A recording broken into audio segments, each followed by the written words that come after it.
सर्वोच्च न्यायालयात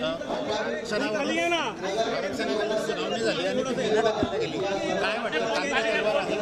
नाही, मला असं वाटत नाही. मला ही अपेक्षा आहे की सर्वोच्च न्यायालय हे समजून घेतील की निवडणुका सुरू झालेल्या आहेत, सगळी प्रक्रिया अंतिम टप्प्यामध्ये आहे, 2 तारखेला मतदान आहे.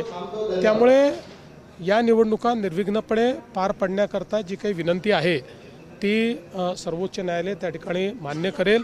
आजही बोलताना सर्वोच्च न्यायालयाने ओबीसी आरक्षणाबद्दल अतिशय सकारात्मक टिप्पणी त्या ठिकाणी केलेली आहे. इतकंच नाही तर जो काही जुना निर्णय आहे त्या निर्णयाचं मोठ्या बेंचने पुनरावलोकन केलं पाहिजे अशा प्रकारची टिप्पणी त्या ठिकाणी केलेली आहे.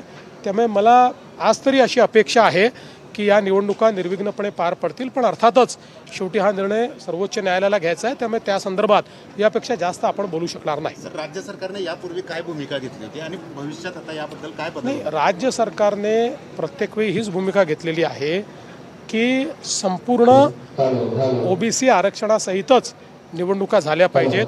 आपल्याला माहिती आहे की उद्धवजींचं सरकार असताना त्या ठिकाणी त्यांनी तो निर्णय घेतला होता आणि ओबीसी आरक्षण बऱ्याच ठिकाणचं जवळपास संपलं होतं. ते आम्ही कोर्टामध्ये गेलो, कोर्टाने आम्हाला ओबीसी आरक्षण दिलं. त्यानंतर मग आम्ही हे सांगितलं की ते पूर्ण मिळालं पाहिजे. त्या संदर्भात कोर्टाने काही टिप्पणी केली होती, त्याच्यावरच ह्या निवडणुका सुरू झाल्या. पण नंतर काही लोक पुन्हा कंटेम्प्टमध्ये गेले आणि त्यांनी सांगितलं की नाही, यापूर्वी एक कोर्टाचं जजमेंट आहे कृष्णमूर्तीचं, त्याचा कुठेतरी भंग होतो आणि म्हणून ही केस सुरू झालेली आहे.